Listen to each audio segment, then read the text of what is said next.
Bande konanga mbote na bino.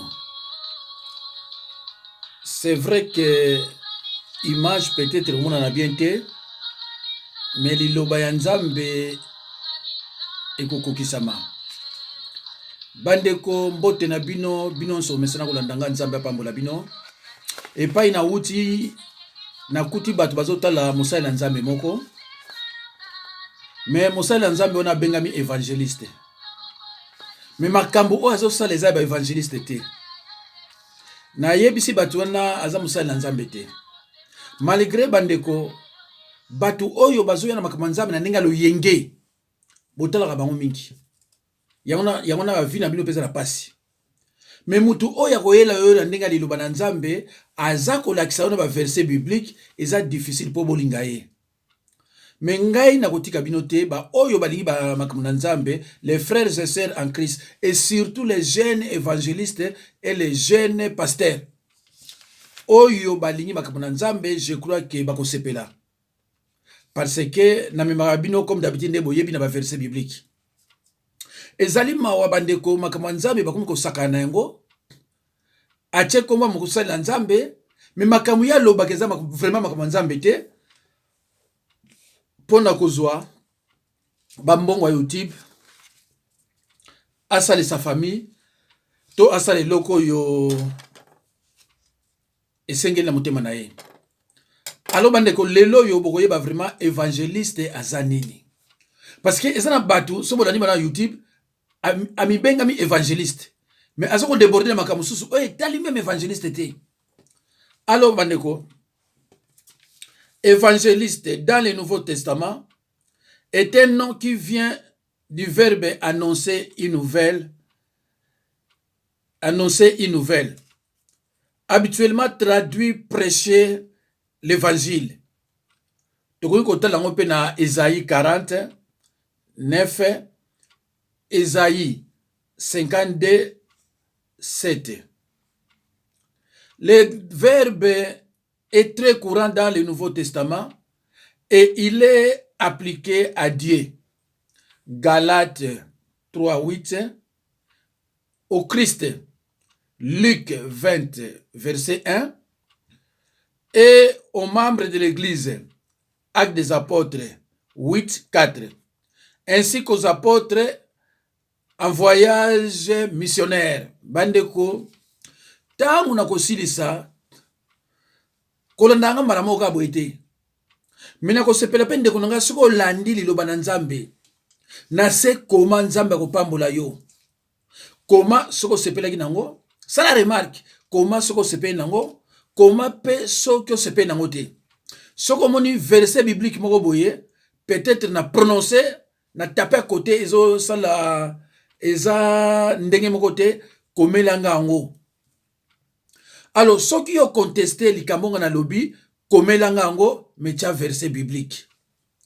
Ko contesté te pour embrouiller ba na Nzambe. Parce que là où nous prêchons la parole, l'ennemi vient aussi s'aimer la mauvaise graine. Il prêche et il sème la mauvaise graine. Alors, yocha verset oyo contesté. Soko tche verset oyo contesté, ngana ko répondre na vidéo. Mais kocha verset te kaka pour se pris sabatu. To omimona ko oyebi alors ko yebi na ote. Le nom évangéliste n'apparaît que 3 fois dans le Nouveau Testament.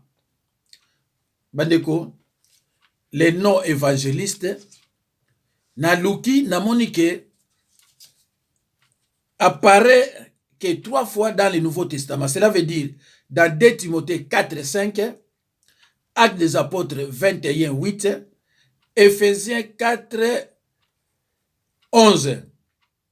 Le nom évangéliste n'apparaît que 3 fois dans le Nouveau Testament.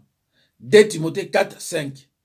Et exhorté par Paul à faire l'œuvre d'un évangéliste, c'est-à-dire faire connaître l'évangile. Ndeko, je parle avec précision. Timothée avait accompagné Paul dans ses voyages missionnaires. Mais il ressort de 2 lettres qui lui sont qui lui sont adressés, que son travail, au moment où l'apôtre écrit, était essentiellement local et pastoral. Le fait qu'il soit invité à faire l'œuvre d'un évangéliste montre qu'un évangéliste pouvait également être pasteur et enseignant. En Actes des Apôtres 21, 8. Philippe est appelé l'évangéliste. Mes chers, ici, on parle de quel Philippe? Ndeko, si vous avez la Bible, au sala peut-être école biblique, ou bien au tanga kanandinga kutanga, au kozana bamburieme belé, au kokuta Jacques, dans le Nouveau Testament, azaka yemokote, au kokuta Marie-Madeleine, azaka yemokote, Madeleine, au kokuta siko awa Philippe, évangéliste. Baza 4. Siko tangu yozo tanga Biblia, il faut yeba, on parle de quel évangéliste? Il faut yeba, on parle de quel évangéliste? Alors, awa tozana quel évangéliste? Oh là là. Le fait qu'il soit invité à faire l'œuvre d'un évangéliste montre qu'un évangéliste pouvait également être pasteur et enseignant. Actes des Apôtres 21, 8. Philippe était appelé l'évangéliste. Ici, on parle de quel Philippe? Philippe Oyo bazalaki parmi les diacres. Oyo apôtre, baponaki, pe bapozaki bango loboko, imposaki bango loboko pour basala makambo na Nzambe. Mais toza pe na Philippe mususu ya apôtre. C'est pour cela ndeko, soki yozo prêcher, faut faire très attention au kochaba na Nzambe na erreur. Donc, ozo parler na Philippe ya apôtre, yoko kweya na Philippe ya diacre. Toko kweya na Philippe mususu. C'est pour ça bande kunangai. Tangu yozo landa makambo nanga oyo nazoloba ya Biblia, zala penza prudent.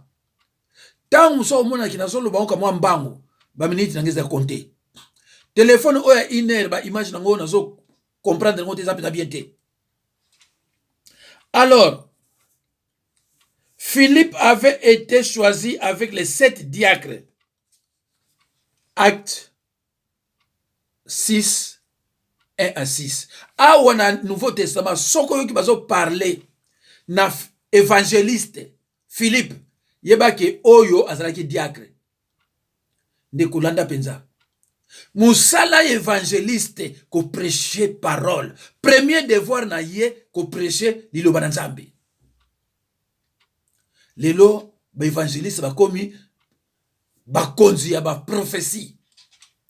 Alors, avant ce que ngai na rappeler bango en ordre.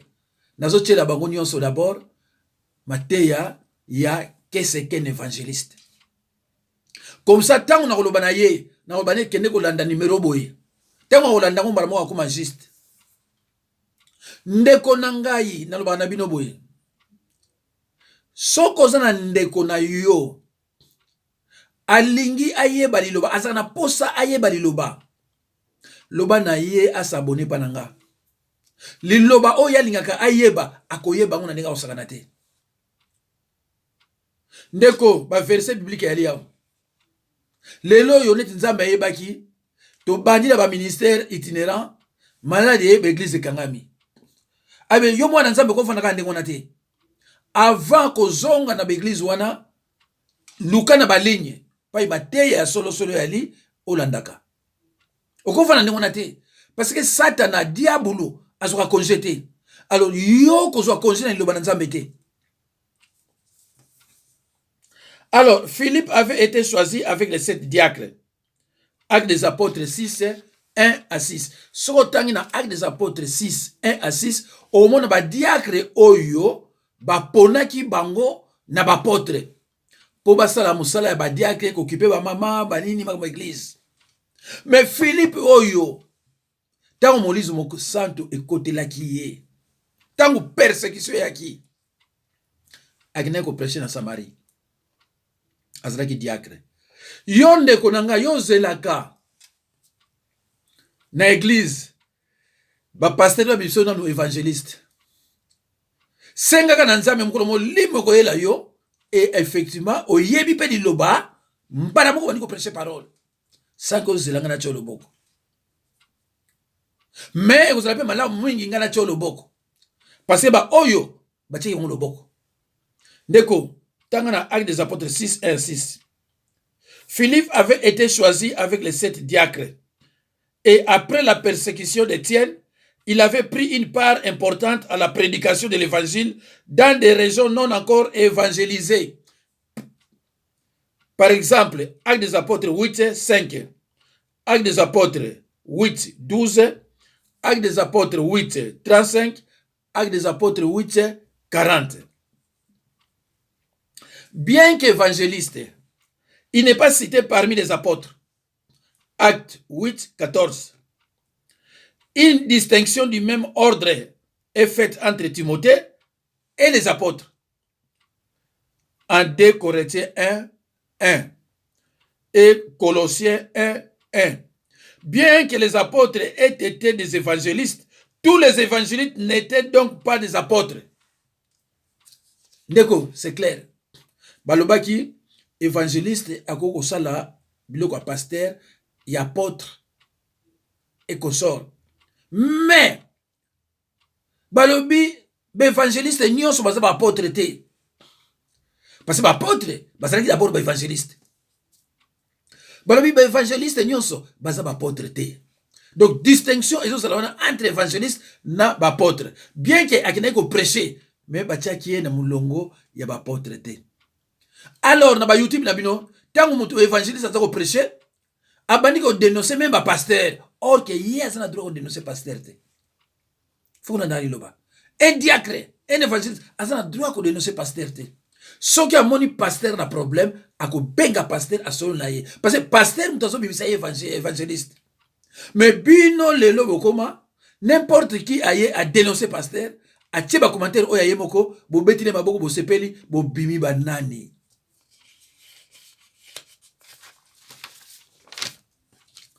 Alors, dans Acte 21, 8-9, les 4 filles vierges de Philippe prophétisaient.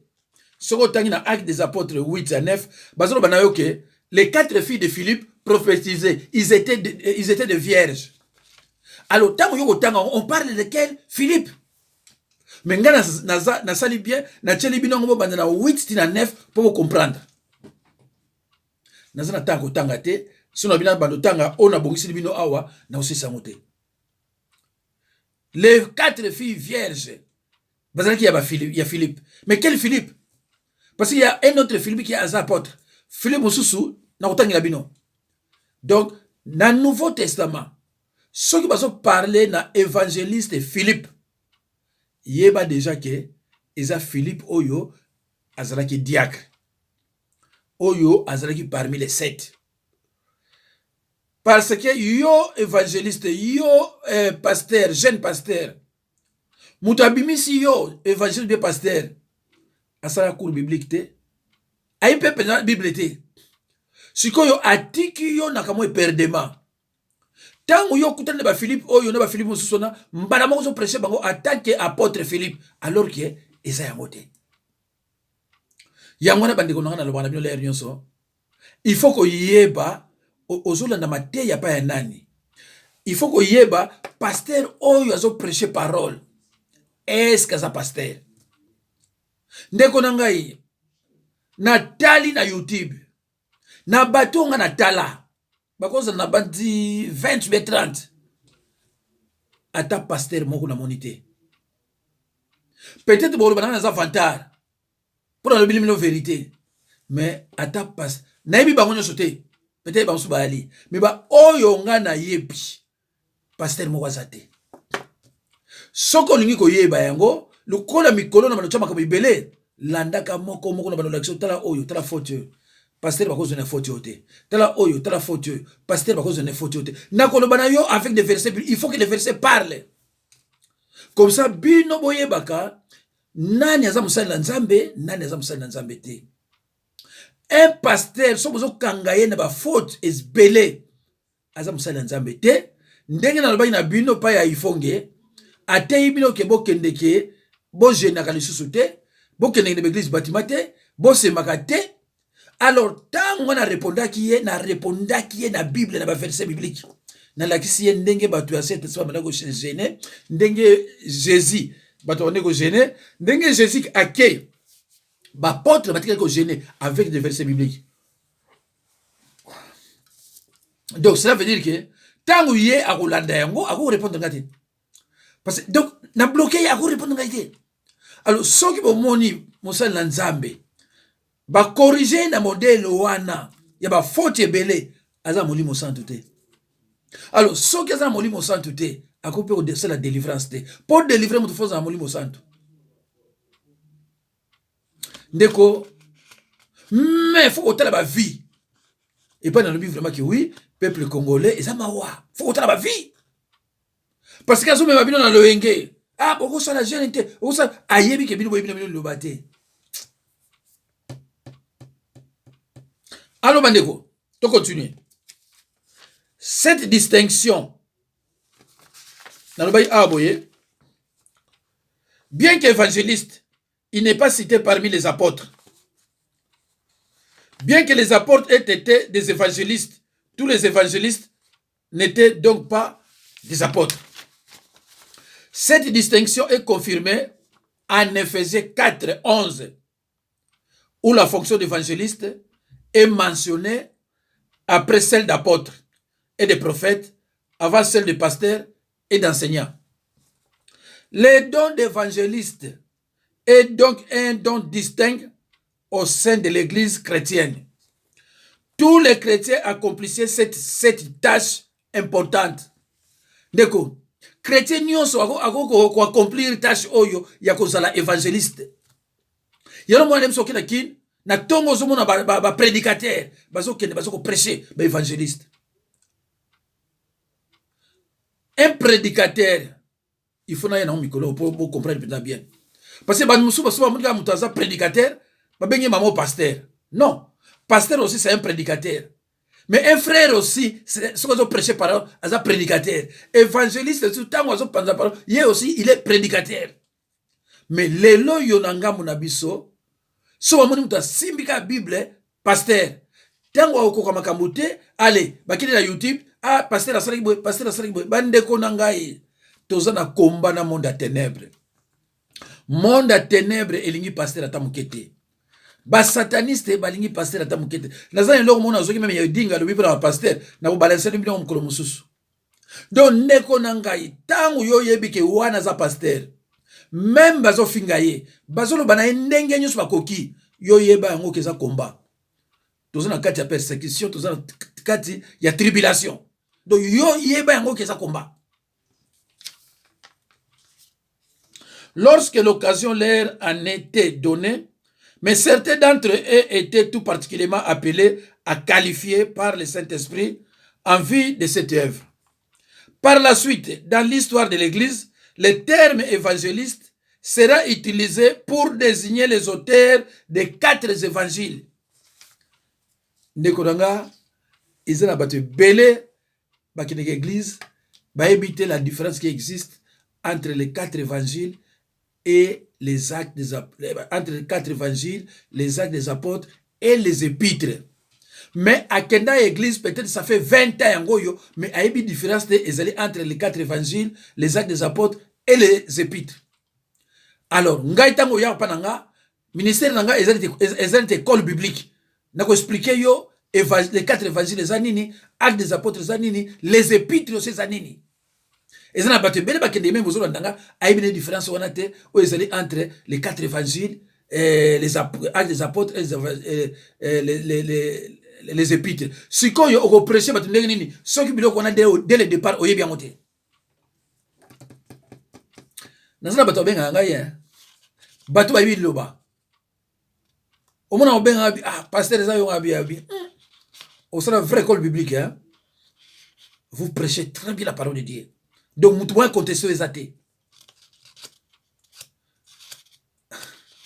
ndeko moko ayeko yebisa ngai papa soko lobi chevronné bato bele bakomprenaka te mpona lobakaki naza chevronné na parole de Dieu.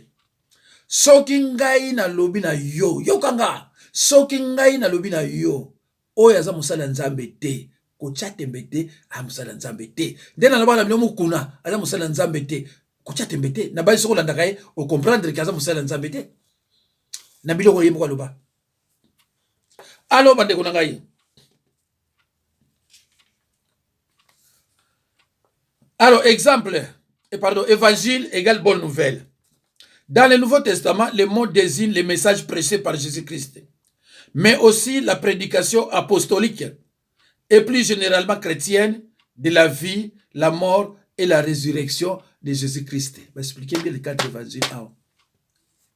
Les 4 évangiles et par là cas, naissance à Jésus-Christ, enseignement na ye, liwa na ye, résurrection na ye.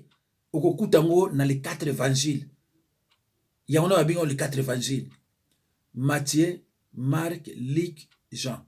Alors, il y a un parabole kuna. Maintenant, acte des apôtres, on a parabole te. Na les épîtres, on a parabole te. Parce que ça, parmi les 4 évangiles te. Mais tu sais ça, oh, parce que on a contrat de expliquer, bino wana, et ça, na okenti musika. Alors, par la suite, il désignera les 4 premiers livres du Nouveau Testament. Ce même est proclamé par les premiers prédicateurs chrétiens. Actes des apôtres 5, 42. Actes des apôtres 8, 4. Romains 1, 1. Romains 15, 19. 1 Corinthiens 9, 14. 2 Corinthiens 2, 12. Alors, mes chers frères et sœurs, namoni ere bando kende 4 personnes du Nouveau Testament portent le nom de Philippe. 1. Philippe, 2 points, fils d'Hérode le Grand et de Marianne. Matthieu 14, 3. Marc 6, 17 à 18. Luc 3, 19 à 20. Autre banina Philippe Aliboso, fils d'Hérode. 2. Philippe, fils d'Hérode le Grand, et de sa 5e épouse. Hérode le Grand, il a 5 femmes. Luc 3, 1, Matthieu 16, 13, Marc 18, 27. Philippe, fils d'Hérode le Grand, et de sa 5e épouse. Actes des apôtres 12, 1, Actes des apôtres 12, 19 à 23. Toye na 3e Philippe. L'apôtre Philippe. Tokomi awa na apôtre Philippe. Jean 1, 43 à 46. Jean 12, 21. Dans les listes des apôtres, il est situé en 5e position. Barthélemy étant 6e. Matthieu 10, 3. Marc 3, 14 à 15. Luc 6, 14 à 16. Actes des apôtres 1, 13. Jean 6, 5. Jean 12, 21. Jean 14, 8. Mes chers frères et sœurs, Bolobiki, Nalobaramo Mbangu, 3 apôtres Philippe. Tolobaki Bosso 1, Philippe, fils d'Hérode le Grand. 2, Philippe, fils d'Hérode le Grand et de sa 5e épouse. Donc, comme on a 3, l'apôtre Philippe. Jean 1, 43 à 46. Jean 12, 21. Dans les listes des apôtres, il est situé en 5e position. Barthélemy est en 6e. Matthieu 10, 3. Marc 3, 14. Luc 6, 14 à 16. Acte 1, 13. Jean 6, 5. Jean 12, 21. Jean 14, 8. 4. Philippe était un des 7 diacres choisis par l'église de Jérusalem. L'église de Jérusalem est une église à bâtiment. L'église à bâtiment. L'église à Jérusalem est une église à bâtiment. Voilà. Actes des apôtres 6, 5. Lors de la persécution de l'Église qui suivit les martyrs d'Étienne, il apporta l'évangile en Samarie, où son ministère fut très fructueux.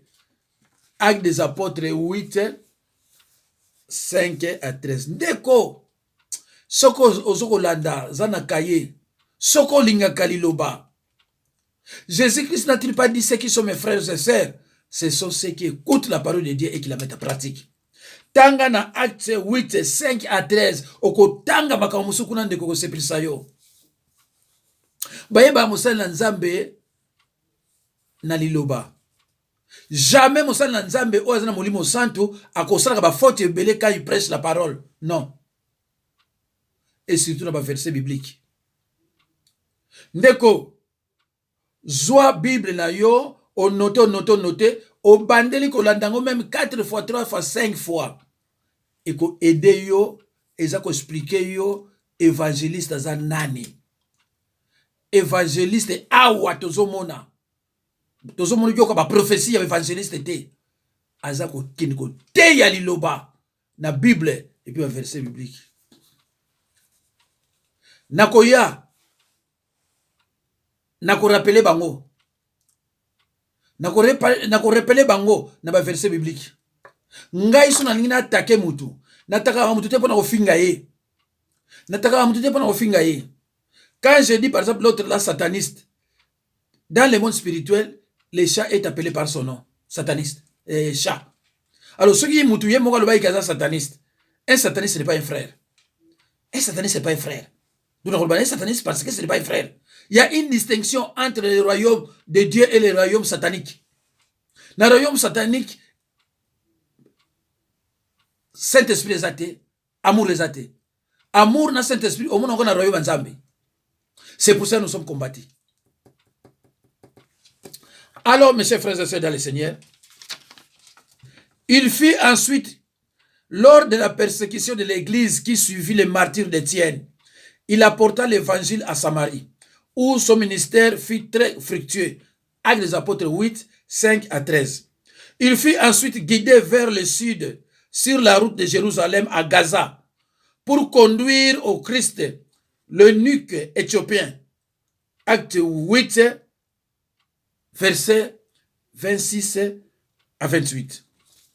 Après cet incident, il fut enlevé par l'Esprit et conduit à Azote, où il eut un ministère itinérant jusqu'au port de Césarée. D'accord. Tala moni mosato ndenge zo memaye. Azako kendi ko prêcher. Azako kendi ko prêcher. Actes des apôtres 21, 8. Connu comme l'évangéliste, probablement pour les distinguer de l'apôtre, il eut 4 filles vierges qui étaient prophétesses. Actes des apôtres 21, 9. Luc se donne beaucoup de mal pour distinguer l'évangéliste de l'apôtre. Deku. Nanga. Bana Nzambe. Bomoni ba verset oyo eza ko expliquer yo évangéliste za nani. Donc soki mutu moko bengami évangéliste. N'église la bino azo pona ko s'aventurer makamu susu. Aza évangéliste te. Soki na YouTube omoni mutu moko mi pesa kombo évangéliste. Aza ko sa zarde na makamu susu. Au lieu que yo oluka yo moko yebi déjà que naza en face ya mutu au Bible bengi des serviteurs inutiles de fontaines sans eau. Bible mutu lobi ngona na pesa ma version mikolo ya. Pour la répéter déjà 2 fois. Bible bengi bango des serviteurs inutiles de fontaines sans eau. Yo mutu zo mone musala Nzambe, mais Bible zo expliquer makamu susu. Mes chers frères et sœurs, je vous ai toujours dit que les Écritures annoncent clairement que le peuple de Dieu souffrira et sera amené en captivité s'il persiste dans l'ignorance et dans le péché. Mes chers frères et sœurs, Osée 4 et 6 ne dit pas que mon peuple est détruit à cause des sorciers ou satanistes. Non. Mais uniquement par manque de connaissances. Par manque de connaissances. Ndeko na ngai, luka oyeba liloba okosepela. Mbote mingi na papa Jean-Claude Makwiza. Mbote mingi na mama Mafuta. Et surtout évangéliste Bagba. Évangéliste Kalate azobi ma pasteur na banzi totikali suna ba desante. Évangéliste na ozwa komona mboka ba Brazzaville ba yeba ke mikolo koya ba ozwa pasteur moko oyo pasteur mu Congo azobimisa. Voilà. Be évangéliste na banzi bakoya même misatu mine Kalate.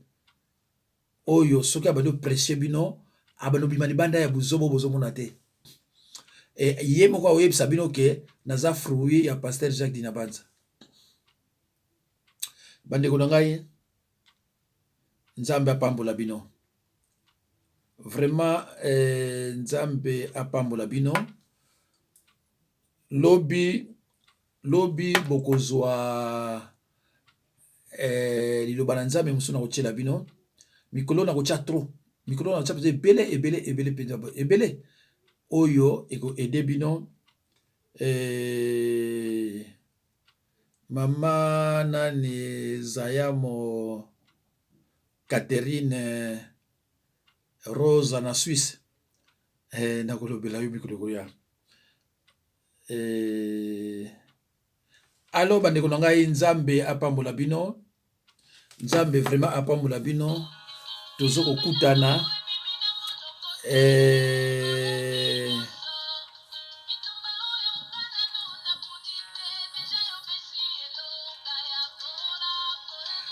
Maman Marie-Jeanne Kapinga. Maman Marie-Jeanne Kapinga. Balubinga linga balubate. Voilà. Prochainement, vous allez comme Moussous. Nzambe apambola bino. Bolanda Matea Oyo. Naboke binyonso.